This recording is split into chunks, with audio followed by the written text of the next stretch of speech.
देखिए क्वेश्चन ये है सिंपली कि मेरे पास एक बॉल है जो कि आपको 1/4 पोर्शन ये एक सर्कल का दिख रहा है, उस वाले पाथ से ट्रेवल कर रहा है और यहाँ पॉइंट बी पर एक बॉल है जिससे ये फाइनली कोलाइड कर रहा है और ये बॉल इनिशियली रेस्ट पर है।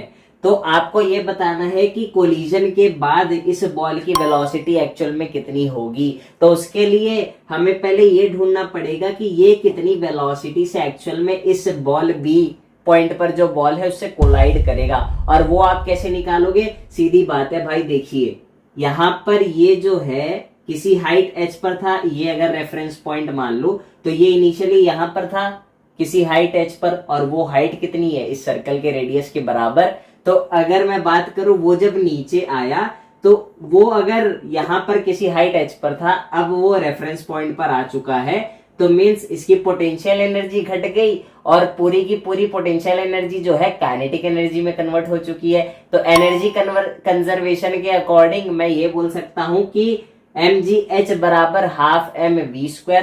वहां से मुझे मेरे पास इस बॉल की वेलोसिटी मिल जाएगी और उस वेलोसिटी से ये फिर जाकर इससे कोलाइड करेगा।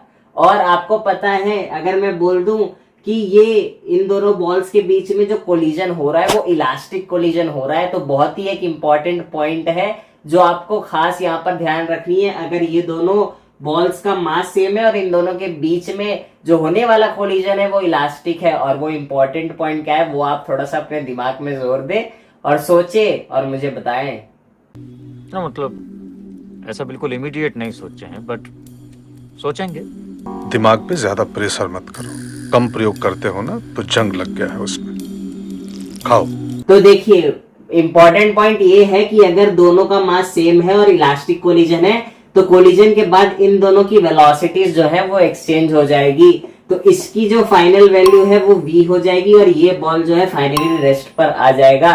और यही सेम सिनेरियो पर सेम डिट्टो सेम क्वेश्चन आप सभी को जे 2023 का स्क्रीन पर दिख रहा होगा। आप सभी को बस सिंपली वैल्यूज पुट करनी है और उसका राइट आंसर मुझे कमेंट सेक्शन में बताना है।